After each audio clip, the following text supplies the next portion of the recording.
Yes, working with men and not just black men in the system, but all men, the common denominator are other men. Um, I have guys who's been molested by their dads, um, guys that joined the game because their brothers at home weren't brothers and they wanted to feel accepted, and just got caught up.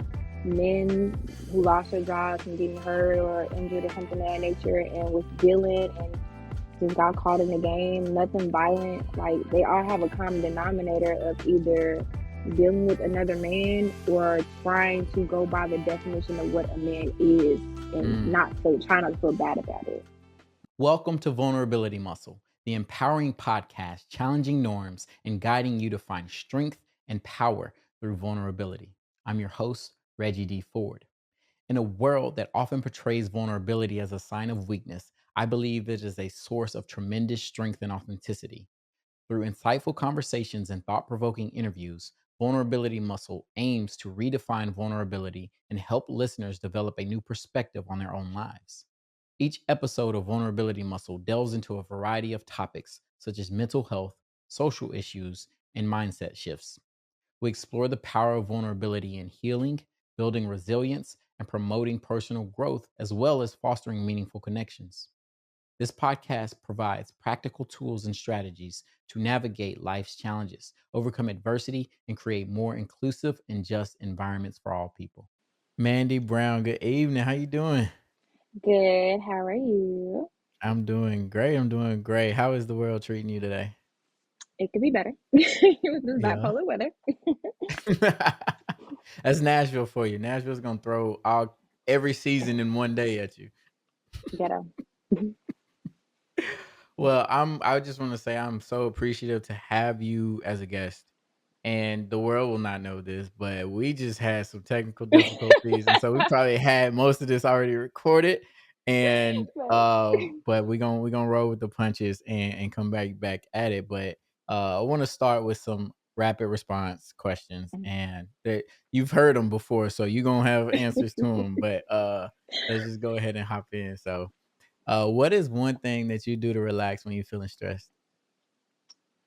Outside of sleeping, that was my first answer. And my lovely power naps, what's another response? I I do this all the time. I get a box of Twinkies and hide in my room and eat my favorite snacks. So no one Twinkies. so no one steals them because Crumb Snatcher will definitely take them. So if I'm not sleeping, I'm eating All Twinkies. right, sleeping in Twinkies. Let's go. What what comes to mind when you hear the word vulnerability? um, ooh, that's still the same like feeling, sensation, still like not safe. Mm-hmm. Yeah, Like a like and a like and a like wall. and I want to just reiterate, like if ever anything that I say or bring up or any questions Yeah. or anything comes up and you don't feel safe, I hope you feel empowered to voice that with me and know that we don't have to touch on anything that you don't feel comfortable with, and I want to create that safety for you so that you feel good in this podcast. Thank you. Yeah, Trust me, absolutely. I'll let you know. Okay, good. I like that. Um, what is one of your favorite childhood memories? Out to look for the world again. Eating Chinese food with my dad when he used to get off work. He would come home with our favorite Chinese food. It's still there. It's a Chinese kitchen right off of 87th and the Dan Ryan. And we would sit down, me and him, only me and him, and we would watch martial arts movies. So our favorite one is Enter the Dragon for sure. Okay, yeah, that's Bruce Lee, right? You know Yeah, it. okay. If you could have a conversation with anybody, living or dead, who would it be and why? Oh, still DMX. Yeah. And again, just based off his song "Flippin'," and just like I said, it's one of my favorite songs, one of my favorite artists, and always listening to it and hearing like how he felt abandoned, by his parents, going to jail, and like what again, like what really happened for you to go down this rabbit hole of not just music, but just drugs and feeling neglected, pushing people to the side, trying to redeem yourself, and it's just never enough. Yeah. Yeah. DMX has a fantastic story. I wish I could interview him too and just talk to him because like I think he even like I saw an interview, maybe it was an interview, but he was talking and he just like casually brought up like sexual abuse and just kept on rolling Mm-hmm. with the punches. And then like just to see like how the world responds to, such severe stuff in people's lives, it's tough. And I feel like that may have contributed to some of the ways that he chose to cope with life. So yeah, he would be a good one for sure. What is a book or movie that everybody should read or watch? Definitely same book, the autobiography of Malcolm X for sure. If you want to watch a movie though, you would have to watch Birth of a Nation, and not the new one, Mm, but the original your black and OG. white one that they showed in the White House that made us look crazy. I wrote a Yes. 30-page paper on it. Yes, watch it. Wow. I Yeah, referenced that in my book because that was like one of the earlier points in cinematography that really mhm. painted us in this picture of being so vicious and so sex driven and so animalistic and terrible. And it was it's a movie that people, like I said, like you said, should watch, but with a questioning mind and how seeing how that shaped our society and how people view black people. It's yeah, and then there are no words in it. It's just like all just like Yeah, yeah, it it's it it's it took wild. a few people to like we had a race cinema class, and it took a lot of people to realize like it had no words. I'm like, just watch the Just movie watch, just watch. and It's telling a see story. who's actually wearing the Yeah, blackface and portraying yeah, us in this light because we're really not like that. yeah. Who can even act Yeah. during that time? Which is crazy, crazy, Mm-mm. crazy. So, the relatable therapist, Mandy, can you tell the world, can you introduce yourself to the world? Let the people know what you want to share about who you are.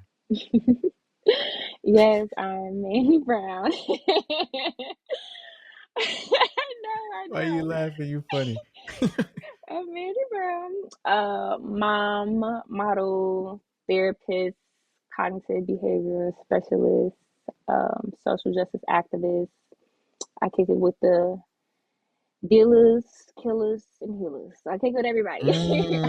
I like that. I That's like the only that. That's simplest what's way to up. put it. Literally, the Yeah. dealers, they in jail. The killers, they in jail. And the healers, they on the outside. So, yes. Wow.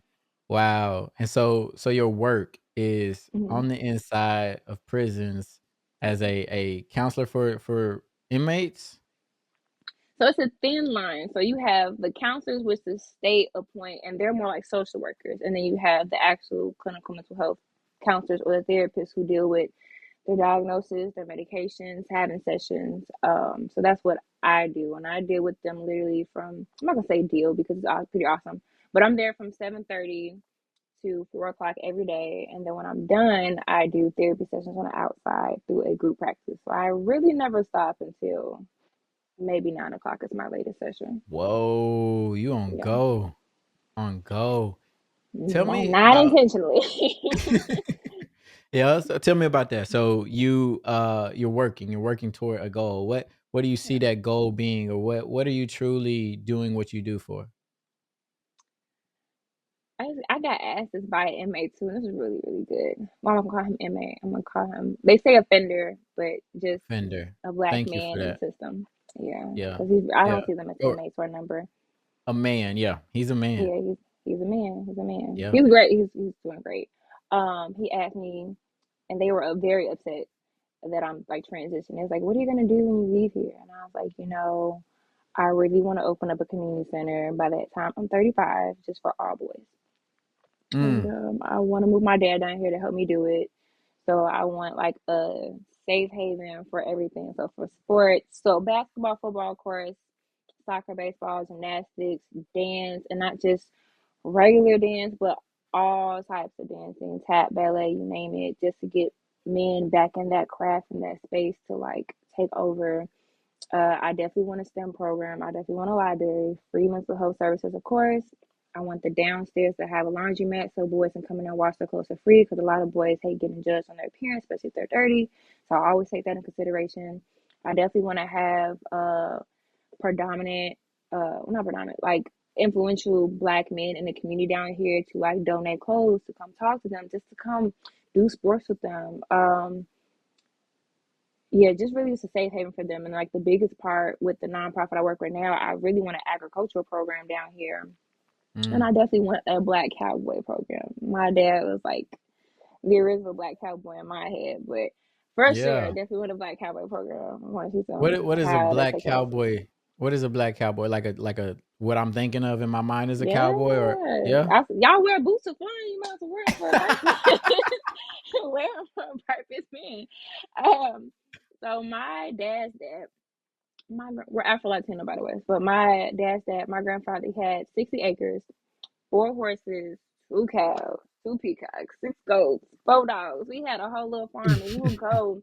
We would drive an hour and a half. My dad did this on purpose to make sure we didn't get too accustomed to like the thuggy stuff that was going on in the city, but go to the country. And in the summertime, he taught us how to ride our horses bareback, of course, to fish, to shoot, to barbecue. And then my grandfather taught us how to do music. So he had all these instruments because he used to travel, be a performer in Puerto Rico and the Dominican. And so Wow. he taught us everything. So my dad had us out there for a whole week just vibing out, and then we go back to the ghetto. But we did. You I got kind the of want best that of both experience. worlds.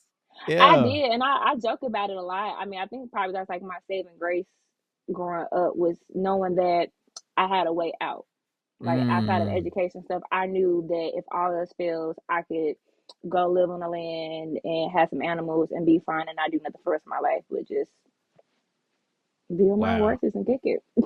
Wow. I think that's powerful in shaping the way that a young person thinks and helping build resilience. Like Yeah. when I was you can barely see them, but like my grandparents over my shoulders, they Mm-hmm. were they signaled to me that there was a better way, right? If it Mm-hmm. was chaos and craziness going on at home, or if I needed to get away, I knew that I could go to them. And like I think about today, how I'm able to be resilient in very dark times. It's thinking back to that, even subconsciously, that no, it's gonna be better on the weekend, or it's gonna be better on in the summer, or whatever it may be. Whenever I got to spend time with them, and so for Mm-hmm. you to be able to get out, especially nature is huge. Like being outside is so Yes. crucial to Yes. regulating our nervous system to healing. So that's what's up. I like that.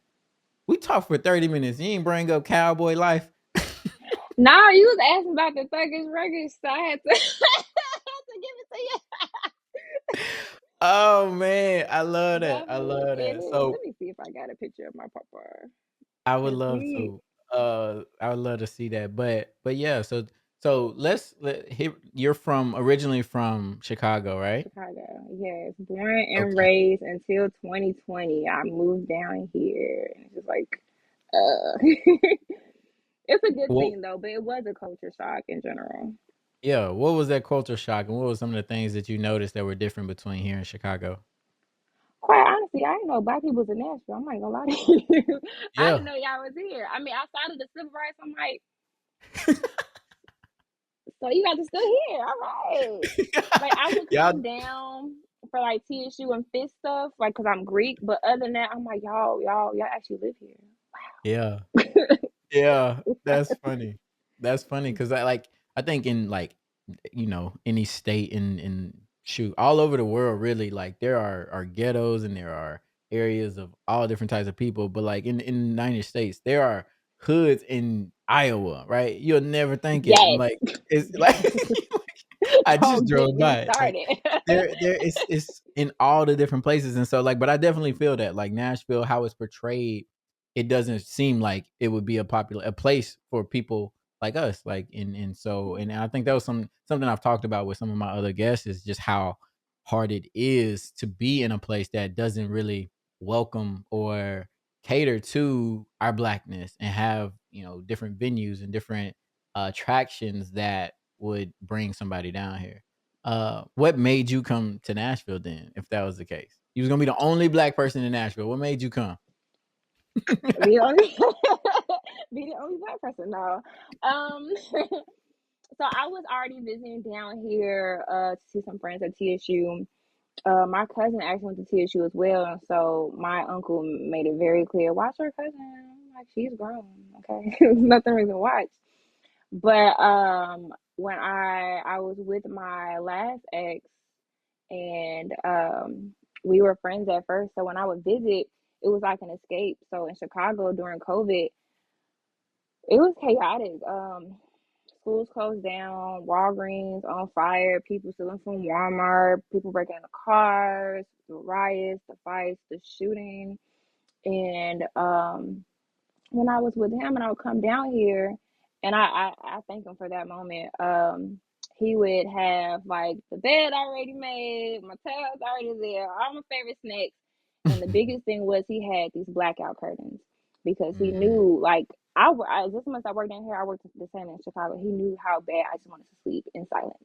And you don't get that in Chicago, especially at mm, that point. I mean, like every hour, I could sleep to sirens, but like the first night I slept here and I overslept because I was supposed to wake him up for work or say goodbye or whatever. He was like, "You was not there." I was like, "It's 1 o'clock in the afternoon. Like, did I die? Did you wow. drug me?" He was Wow. like, "No, you were just you needed to sleep. I just wanted to let you sleep." And I was like, "Oh." And I didn't wake up to Dang. nothing but like birds chirping. And like I said, I only hear that when I go see my grandfather. So to hear that as an adult, just silence, it felt so good and so peaceful. And I'm like, I gotta get my kids down here. And then Mm, when I brought my daughter down here, she was like, "Mommy, we could play outside." Because in Chicago, mm, you didn't play outside during COVID. Like it was them drive-bys were going crazy that year. Quite honestly, mm. they would play in the backyard. My dad would be outside with them just in case. But Yeah. up here, she's like, "We can go to the parks. They got ducks outside." I was like, "Yeah, girl, it's a duck. It's a duck right there. We can feed it." It's like stuff. I'm telling you, like COVID has just given me a different level of PTSD for sure up there. And then down Mm, here, we would every week, like clockwork, every other week, coming down here driving. If they didn't want to come with me and they want to be with their dad, I'm coming down here to film with him. I'm like, okay, I'm gonna go to sleep the first day. yeah. After that, we're gonna get some food. And the best part was the gas prices. Look, y'all gas prices during Yeah. COVID was the best. Ours was still close to $4 or $5. When I say Uh-huh. I was out here and fill up and get home back to Chicago and still had leftover gas. I'm like, I'm moving. I'm Literally moving. told my job, I was like, So, I'm transferring. Look at my application. And but I prayed on it though. I didn't want to just leap because I was like with him and I was having like a good time here. I applied to where my master's program was in Alabama and here in Nashville at the same time. And I was like, okay, God, you know, pick one, pick yeah. whatever's gonna happen. Same job, same type of apartment, same income, same prices, everything. How about until like 2022, I just heard back from those jobs and those apartments. For Nashville, everything happened within 3 days. I came down and did an interview 7 days later, got the job the next day, moved down a week and a half later, and been here ever since. Oh, wow. That was a sign. It just all I was spoke like, and God, you lined got up. jokes. You got Yeah, jokes, Lord. yeah. That's what's up. Wow. So you talked about Chicago and how chaotic it was during Hmm. COVID. I think many people, me, right, coming from Nashville, Yeah. not being not knowing much about the South Side of Chicago, I come with a lot of stereotypes and maybe misconceptions about it. But can you debunk some of those things, or what is it like truly to be in the South Side of Chicago versus what the world may see from headlines and different things?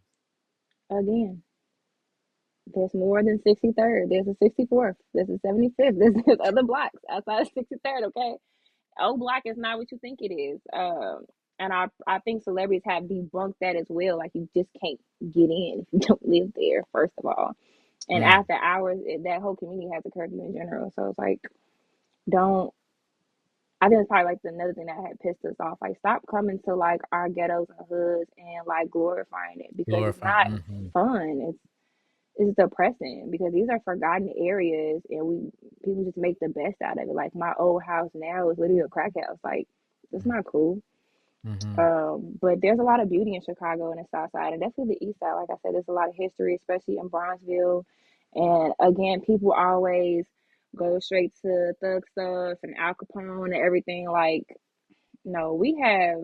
I have a shirt and it's on the corner. It says the dopest things come from Chicago, and it does. Musicians, food. Y'all steal our food. Y'all steal our food. So food, food, music, y'all recreate our music into your own, and sometimes it's garbage, but it's okay. You get an A for effort. And then our attire, our fashion, like no one can say that people in Chicago dress terrible. I mean, unless you're from the West Side, no offense, but the rest of Chicago, we we are on our game. And then of course we have great politicians, great athletes that come there or are from there. It's just a hub for creativity in general and beauty that just gets overlooked. But Yeah. I see why it gets overlooked though. I mean, it's a lot of crime that happens occasionally, and especially we joke about it from Chicago, like when we had what was that? The NBA games or whatever, when it was up there and they had all this concert and stuff and everyone was getting robbed left and right. We was like, we told y'all can get robbed. y'all put this stuff in the wrong neighborhood. Yeah. We can joke about it, but y'all can't talk about Yeah, yeah. it. It's like don't talk about my brother. I can talk about my brother, but you don't talk about my brother. Right. Right. Yeah. It's like pipe down. Yeah. Easy on I my feel that. hood. I It's feel that. it's beautiful though. Go because you want to learn about the culture and what's there and the smaller communities we have. We have a Chinatown. Y'all do not have a Chinatown here. We have a Chinatown. We have Greektown. We got little Germany. We got little Poland. You got little Mexico. It's culture is there. You just Mhm. focus on one area. It's like no. Yeah. Yeah, and talk about like the reason for some of the, or at least what from what your perspective is for some of the violence and the crime and the desperation that we see from people in our community there and how that evolved. Um, I mean, we all know crime kind of started at the bottom as far as like dealing with race wars in general. But now I think social media plays such a big role in it. It has escalated and it's such more of people committing crimes based off of ego and earning stripes and being popular and being hip or doing something. Then they make a song about it and it's like, ew, Mm, no, mm, that's not what yeah. it's for. And then ideally, another reason why I moved from there is because we used to have I think everyone has this, but it used to be like this law where you protect women and children, like, all hands off. And it got to a point where men were literally shooting at women and children. One man that I do know who actually got caught in a McDonald's drive through used his 2-year-old daughter as a shield and she Mm, died. gosh. Right. So at that point, I'm like, I'm good on this. I'll go home and visit. Right. But it's just there are some truly messed up people and mental health is not really looked at up there. We actually like suppress it, surpass it. For us, you have to be on the schizo or as I say, a little touch for people to get your attention. Mm, And even then you get isolated, like, oh, something's wrong with you. Don't talk to them no more. You can catch what he catches. Don't talk to their family because they're not taking care of them. They got them walking the streets and all this other stuff. And I'm like, it took me to be in mm, my program to realize, like, no, there's definitely more to that story. It's yeah. just no resources here to help this Yeah. person. And so they're out here. Definitely, yeah. We got to provide those resources and create the accessibility. I think that's one of the biggest missions of mine is to one, destigmatize mental health so that it's not looked at as like this weird thing that we are not allowed to benefit from and get help with. Yeah. And also, where are the resources? How do we make them cheaper? How do we make them free if possible? Because it is health. It is like inhumane to not allow a person to heal their minds. And so speaking of that though, can you tell me Mhm. the significance of April 30th, 2017? Yes. So that was my 1 year Sigmaversary. I joined Sigma Gamma Rho Sword Incorporated. That was the day I tried to take my own life via pills. And it was just based off of just being overwhelmed, being overwhelmed as a mom, being overwhelmed as a student, being overwhelmed in all these organizations I was a part of. I mean, you could see me on campus everywhere. And just know I had my stroller with me. I was everywhere. Mm, Okay. I was extremely involved, but I wanted to show like my girls, like, if I could do it, you could do it too. Like, look at what's out here. It's just more.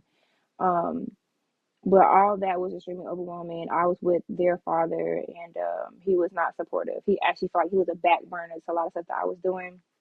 And of course, he had the mentality of wanting his cake and eating it too, regardless of being together and getting ready to get married. And we had a house and everything. It was just the biggest issue was the fact that I didn't have a partner to rely on when I needed the Mm. most because he was selfish himself. And he admitted that now. Like I said, we're the best of friends. I mean, I could call him right now. He'll hop on this with us. Yeah. So, um, but he said it himself when he finally got a grip and apologized. He was like he was just at a very selfish time in his life. He knew he wanted his family, but he just wanted to see if he still had it. I'm like, well, you could have did that without my expense, especially my mental, because like I would tell him Mm. like I'm not okay. I'm not okay, Spencer. Like I need you to be here. And going through postpartum by myself, I'm like, Mm. I was like, I'm losing it in every possible way. And he thought it was a joke because I'm always so strong. Mhm. And he didn't take it seriously until he got that phone call. And Mm. so, And that phone but call was on that day, and what you are still here, thankfully, right? And yes, so yeah. so what transpired, if you don't mind sharing? My girls were in the living room. He that man. He called me, wanted to like 7, 8 a.m. checking on the girls, and then was like, he wanted to stand on his decision to like not be together, to date this other girl that he was messing around with on the side. And I was telling him like, okay, so what are we gonna do? Like, okay, we have kids now. Like, what are we gonna do? We have bills that you haven't paid on. What are we gonna do? And he literally shrugged it off in the conversation. He was like, well, I gotta go. And Mm. I'm like, I felt spiraling. And Cadence is crying. Casey's trying to figure out what's wrong with her. And then, like, my group chats are going off because it got to the group chats and all these emails for the org. And I was just like, screw this, screw all of this. And so I wrote a letter.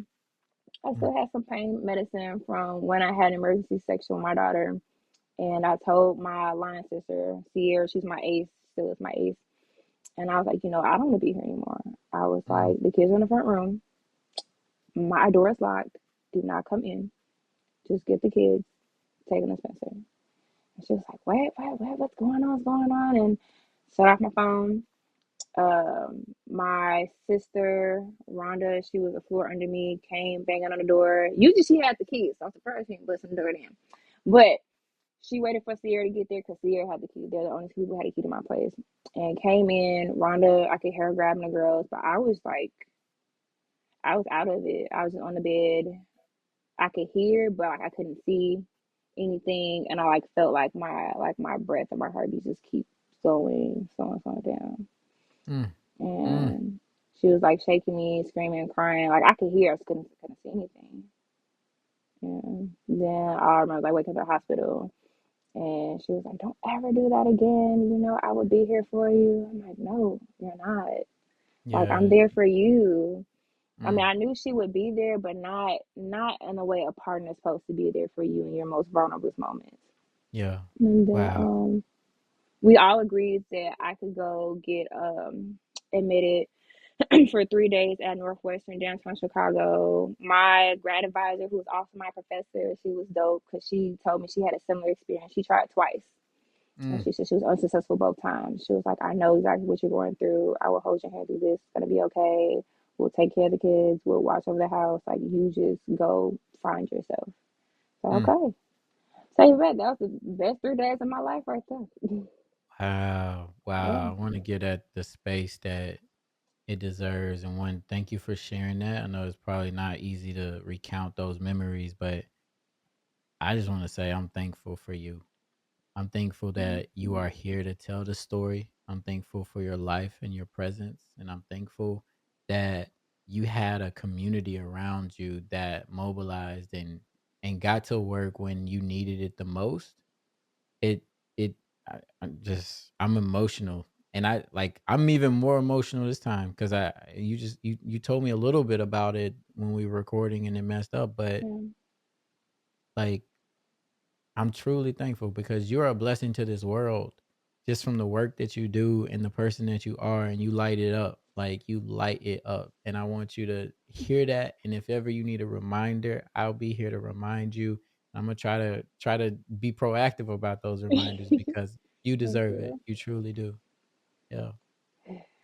How did you go from that moment to being the advocate and the therapist and doing the work that you do?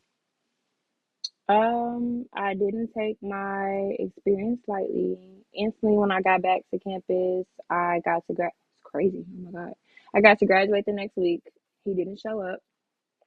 And at that point I just stood on um like being proactive for other moms on campus and other women that I knew that had a similar I give up experience and didn't act out on it. So we did programs initiative around it. Uh, See me with a megaphone walking around campus, Yeah. standing for it. Yeah, I just it just went from there. I never took it lightly anymore. Like anytime anybody said they're not okay, you would literally see me pack up my girls and hop in the car. And like, I like, where are you? Mm, Where are you right mm, now? And always mm. pop up. And it just stuck, and like it grew into like the education field and me wanting to be that teacher and that safe place for my students. But like I said, it's somehow therapy was not on my list. It was not on my to-do list. It wasn't even a thought in my I didn't honestly until I graduated college, I didn't even know it was a career. Like that's Mm, how far from my mind it was to be a therapist, because it was mm. so many negative connotations behind it. And so I'm like, ooh. Yeah, definitely. Now it's like, oh no, we about to do this. We about to Yeah. sample a lot of stuff. We'll make the black DSM-5. What you need. Like Yeah. I'm this chill with my clients. Like I'm very professional, but when they need a moment, like a silly moment, I'm like, okay, I got y'all. Let's That's do what's it. up. That's what's needed. I think, Yeah. your title, the relatable, right? You're Yeah. relatable. And when I go to find a therapist, like I'm actually like my therapist ended up moving. And so I was in the process of trying to find somebody else new. And I'm just like, man, this is so hard because Yeah. like it's so narrow in how many people I have to choose from that I feel that can relate to me and take the, from a cultural standpoint, from the traumas that I faced, that like it has to be limited to a certain demographic, like women and just like different things. And so it's difficult. And so that's why I applaud you for being in the field and being who you are and taking that pain that was, your own story. And I know it's still, you're probably working through things. And Yeah. do you have a therapist yourself? You know a therapist with a therapist, okay? Yeah. Shout out to my therapist, you know who she is. But Yeah. That's I what's talk up. to her every Friday, like clockwork. I mean, she was like, I pretty much know your life. I'm like, yeah, good job. She's dope. So I didn't get a therapist again until my last year of my program, and my director was like, hey, we need everybody to have a mentor therapist, because as you're going through like your clinicals, a lot of stuff is going to show up for you. I'm Mm. like, I'm a thug, I got this. Nope, nope, nope, nope. Nope.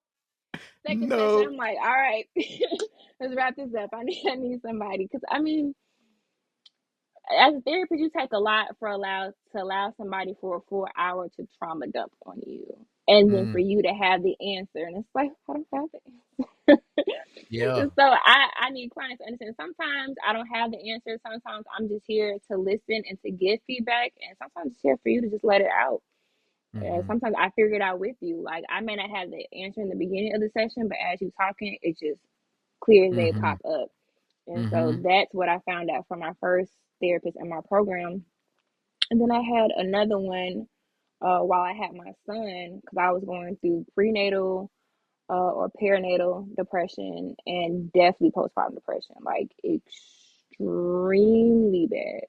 Hmm. And I was like, okay, now that that season's kind of over, I can have my professional therapist, the one who takes all my crap every week. She already knows who's coming. She's like, what's your caseload, girl? I was like, all right. Let's go. And Yeah. I tell her about work, I tell her about my personal life, and she has navigated me through so much, especially like this last year with everything I had going on. I mean, like she was definitely like my saving grace for sure. So, Wow, that's amazing.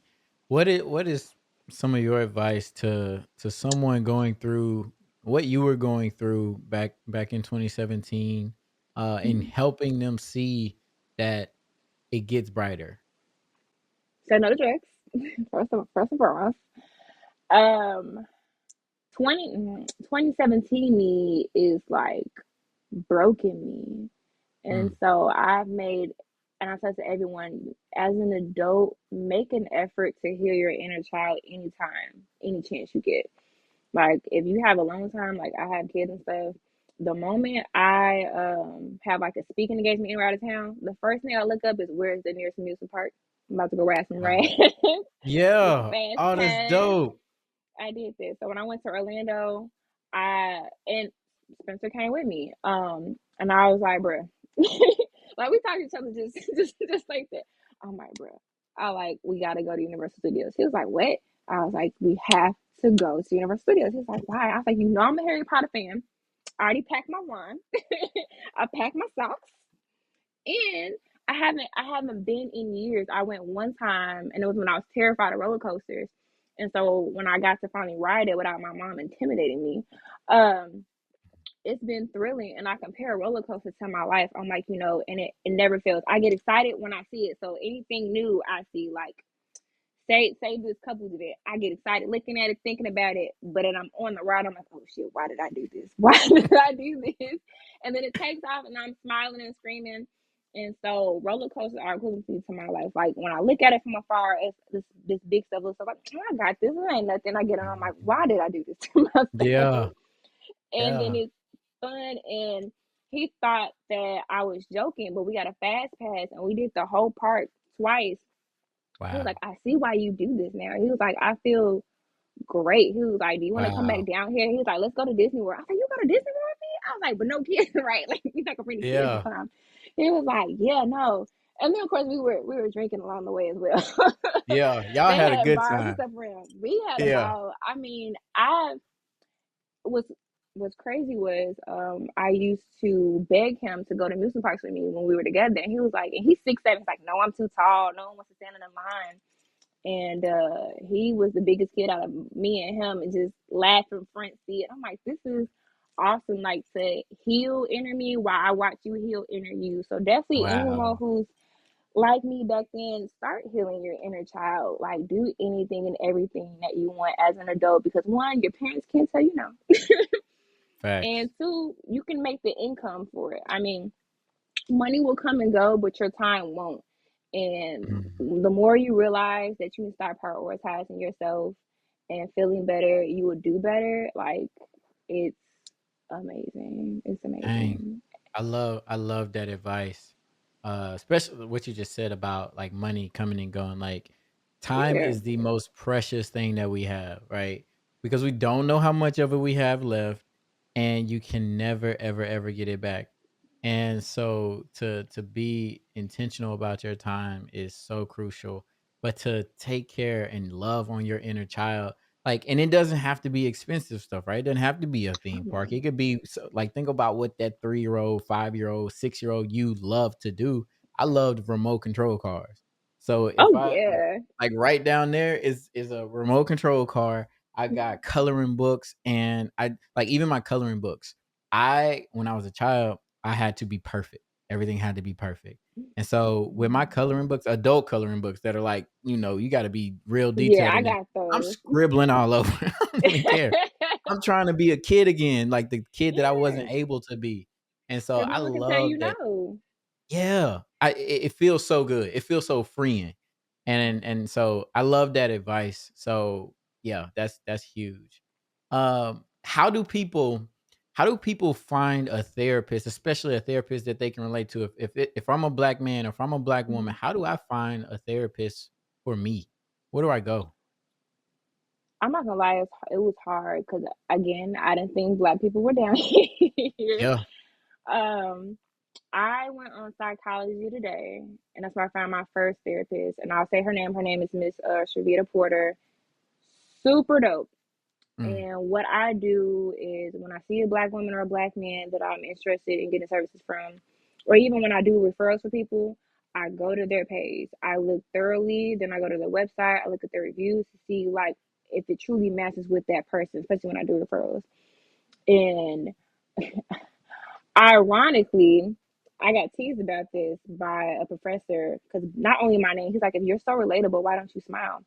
And I was like, do you hear about black people telling their trauma and smiling about it afterwards? No, you don't. And he was like, but that's you're supposed so to be relatable. I interesting. said, relatable for who? For Yeah, you? yeah. That No. make you I comfortable, like.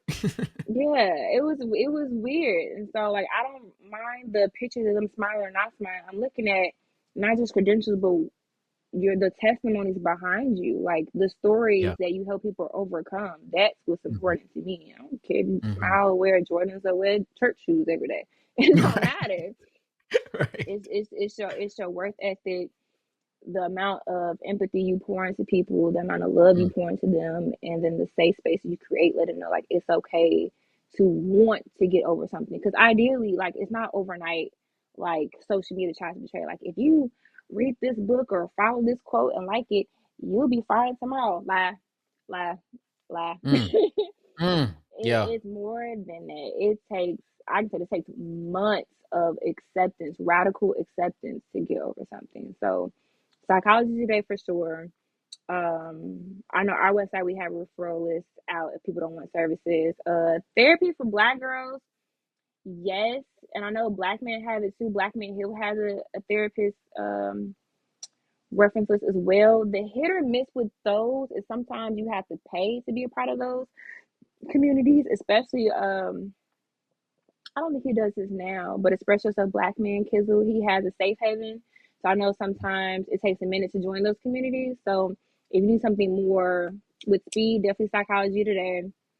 Black Mental Health is for sure. They have their own referral list that's been vetted Mm, for. Um, and those are my top two, honestly. that's what's up. Everyone has referrals list. So say that you want a therapist that's not in your network, ask, hey, well, this is my insurance. Can you find somebody that has these credentials and is for me? Never be afraid to ask, because Yeah. closed mouth don't get fed. Yeah. That's great advice. That's great Yeah. advice. With the folks that you work with and the folks that you Mhm. serve, what is their backstory? Maybe it's a typical backstory that you see, or maybe it's different. But do you see any Yeah. commonalities with the stories that you hear about? Yes, working with men and not just black men in the system, but all men, the common denominator are other men. Um, I have guys who's been molested by their dads, um, guys that joined the game because their brothers at home weren't brothers and they wanted to feel accepted, um, and just got caught up. Men who lost their jobs from getting hurt or injured or something of that nature and was dealing and just got caught in the game, nothing violent. Like they all have a common denominator of either dealing with another man or trying to go by the definition of what a man is and Mm, not feel trying not to feel bad about it. mm. Yeah. You Yeah. Which vulnerability that probably ain't a big part of that, and know? No. It's like I that's one thought of I the cringed. things. You all run from it. Yeah, yeah. That's one of the things that I wanted to debunk because like I could sit there with the quote manliest of men and hold my own, but I can also be vulnerable and I have emotions because I'm a human and that doesn't take away from any of my masculinity because of that. And so um I want to hear because I you shared a clip the not too long ago that really Mhm. touched me and it was around it sounded like you were speaking for a population of folks that are often misunderstood or not heard. What is something that if you could speak for that population of folks that you serve, what do they need or what do they want to be understood about their lives and story? They, especially the guys I have right now on my roster, they want, for one, not to feel abandoned. Mm, Um, And they felt that their entire life, even in the system, like they'll get a good therapist and the system will drive them away and then they're left alone again. And that brings up all those feelings. And then that makes them not want to talk to anybody else, makes them not want to open up. And then when they talk to their families and they try to tell them what's going on, typically a lot of families don't understand the legal system. So like, oh well, they're telling me this, so I'm gonna believe it, or records is saying this, I'm gonna believe it. No, like believe it or not, corrections lie to families. They lie to people. And so these guys just genuinely be heard. Like, I'm telling you this. I need you to believe me. You haven't believed me my whole life. I'm telling you now. Like, if you look at it, men in that situation have lied previously because when you heard the truth, you never believed it anyway. So I might as well tell you a lie. Mm. And they don't want to be abandoned anymore. They want to feel heard. They don't want to feel crazy for getting therapy. I have a medication group, and then I just have a regular guys group who come in that aren't or anything. Like we just want to talk. Like we just want to talk to each other Yeah. and not feel like if I talk on the pod, it's gonna be used against me. I'm soft. I'm snitching. I'm the police. Nah, they be like I just want to talk to someone that gets me. Yeah. Dang. Yeah. That's That's real. And I got emotional when you said that. Just like I feel like when I went through yoga teacher training, so I'm a certified yoga instructor, and it was a lot of it was group therapy the whole damn Mm-hmm. training, and it was a lot of self inquiry work. And one of my like self limiting beliefs was that I am abandoned. I've been abandoned, and I will continue to be abandoned. And that like even like thinking about like the music choices and the ways that I uh self perpetuate those realities, it is something that I mean, even I'm not in prison. I've never been in prison, but some of the harsh things that I've done in this world are probably related to that exact same feeling. So I feel that. And thank you for voicing that for a ton of people who I'm sure feel the same way. Well, remember, even though if you're not physically in prison, I have this whole series in Incarcerated Mind. It's just not about people locked up. It's literally like you're locked up in different stages in your life psychologically. So, I mean, you don't have to be physically in a place that is dark and tormented to not be there mentally. That's real. So with you are I mean, what you just shared was fantastic, and I think that I mean it just made me feel seen, honestly. You made me feel seen, and I appreciate that. And I think that is something that if you have felt abandoned, like if you hear those words from your therapist or for someone who looks like you, who may be able to, help you through what you're going through, is going to help a lot. So thank you for that. What are some of the challenges of being a therapist in your shoes? A black woman working with men. You're a model. Like, what are what are some of the challenges that you deal with? I get hit on all the time. They're like, Miss Brown, I'm sick. I'm not a nurse. I'm not a nurse. Okay. I'm not a nurse. I'm the other side, okay? Yeah. Especially with new guys that come on my unit. They're like, who are you? And I tell them immediately, good morning. Address me as such. My name is such Mm. and such. What is your name? Like I redirect immediately so they don't think shit is sweet at all. Mhm. They're like, oh, you're feisty. Oh, would you like a write up? Let's start this Mm. again. Now, Yeah. what is your name? And once they see like I'm firm and fair, but I'm not mean. I'm probably one of the most approachable therapists you can find on that compound. And I always listen. Even if you're not on my roster, I will always listen. And so once they get a grip and the other guy's like, yo, that's Miss Brown, chill out, chill out. Like, don't like when you talk to her like that. And they know for Mhm. sure, don't walk behind me. Mhm. Always walk in front of me. And if you walk on the side of me, you need to be several steps up so I can see you. Mhm. Just because like there depends on your LLC level as well. So like a lot of my guys are LLC 2, but I do have 2 guys that are LLC 4, and they What does that are mean? so your level of care. So you can be Okay. pretty independent and stuff like that. Your cognitive there, you just have like I won't say basic level, but you have generalized depression, generalized anxiety, stuff like that. But if you're at LOC4, your cognitive level is very low. Okay. It's a delay. And also, majority of the time, those guys are schizoaffective for schizophrenia. And I have 2 guys like that. But one is a genius. He is brilliant. He's like my favorite. But it's not always it's not always a good brilliant either. But you could tell who's genuine about receiving services and who's manipulative about receiving services. And I make it very clear in the initial session right off the bat what it is, what it ain't. And if you don't like it, I will do support sessions, which is no more than 20 minutes. But then that's it. And make sure security knows. But if you're genuinely wanting individual sessions and healing and involve yourself in group, then you get the full hour plus the extra stuff. Like, nice. I'm here for you. I tell them all the time, I'm in your house. So I'll go by your rules, but you're going to be on my time. So we're going to go by my rules. So we're not going to waste each other's time. We're not going to disrespect each other. Yeah. So it was a hit or miss at first because they're like, oh, they're just trying to get assessment with you. You have ulterior motives. I was like, very, very may well be so. But I mean, at least they're coming to therapy. And then those same guys, they have much respect for me. Don't try anything overprotective, especially when we have lockdowns. Like, Ms. Brown, come on, let's go. You right? I'm coming. Yeah. I don't bother. If something happens, they're like, "Are you okay? We heard this on the yard. We went to your office. We didn't see you." Like they freak out. They are very protective now. So it just took a minute. It took a couple of days to dress ugly, but we're good now.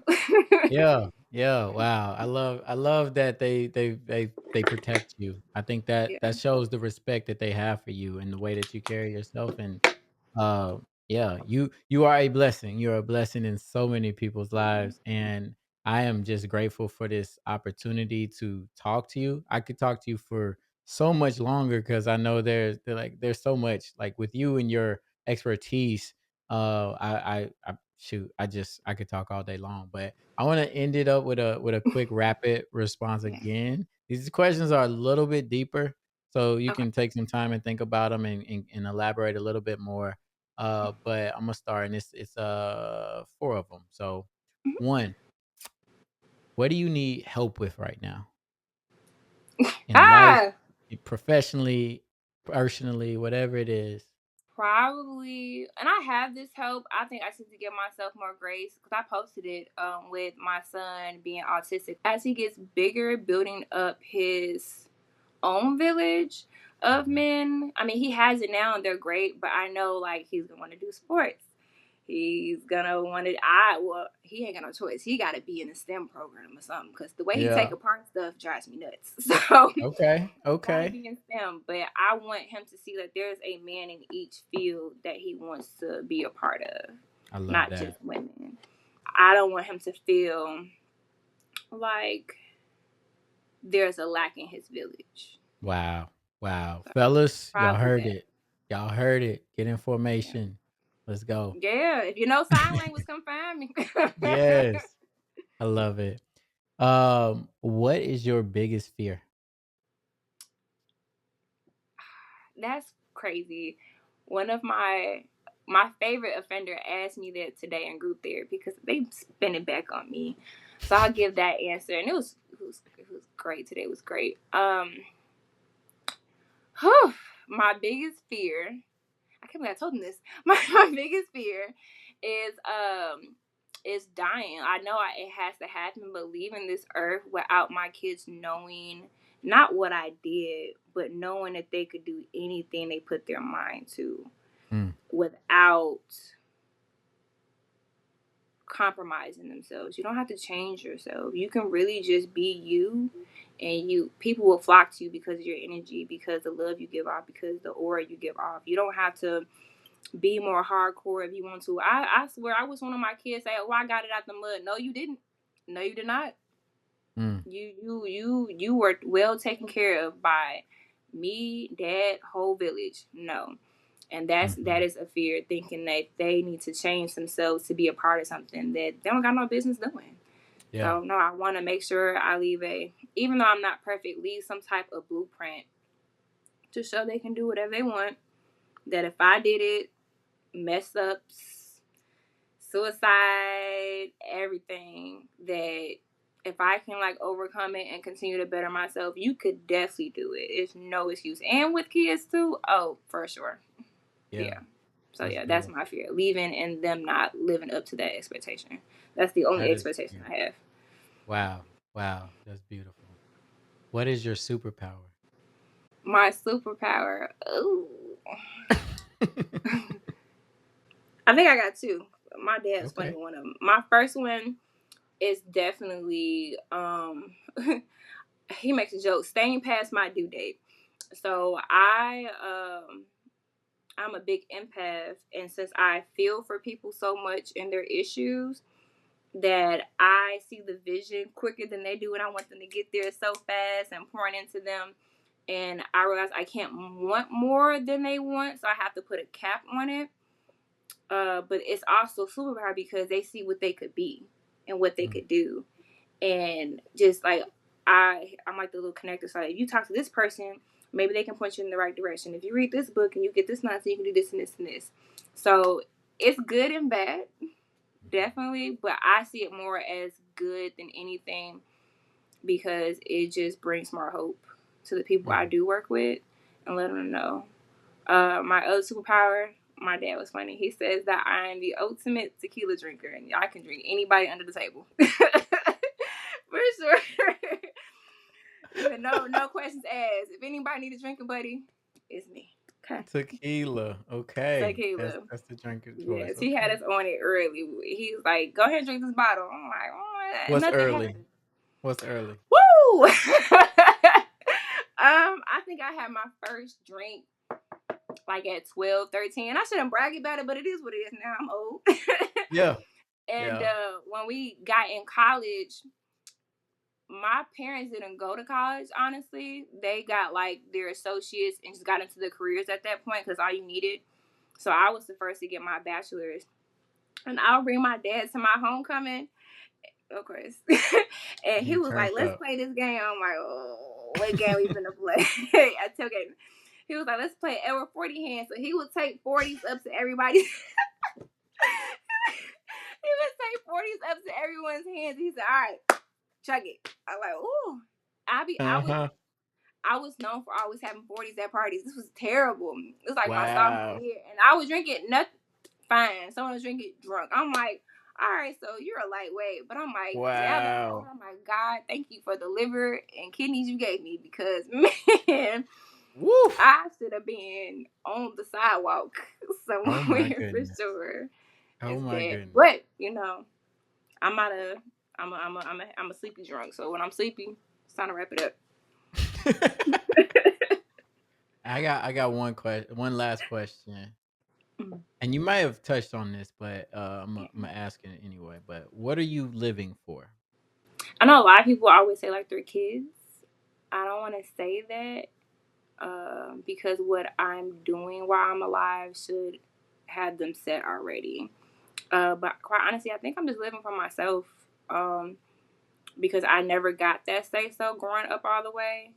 And so when I reclaimed my voice the first time, especially stepping with my parents, I moved out when I was 16. So I was like, no more verbal abuse, no more seeing wild things, no more being under this roof, no more non-supportive parents. My biological mom, she didn't show up to any of my stuff. Never came to a football game. I did football, by the way. Never came to a track meet. When I got into all the colleges I applied for, except for Rutgers, she didn't give me a congratulations, nothing. And I was like, you know what? This is why I'm graduating early, because I have no support. And so I started living for myself that moment when I got myself through school. No one can say they paid on none of them bills. And even now, outside of the help from my village, everything that I've hit, I've had to kind of figure it out myself. So ideally, I'm living for me, but living for me to get better, because I know when I make mistakes, I know when I fall short, because my body feels it first. Like my heart drops, I have terrible panic attacks, and I'm like, no, you messing up. And so when I get better, like I said, with that roller coaster, it excites me. Like I see what this can be. It's scary, but like I'm ready to tackle this. So Yeah, just ideally for me, and if I live my purpose the way God wants me to, then it will speak to others, and I can do more in the community and the people that I work with.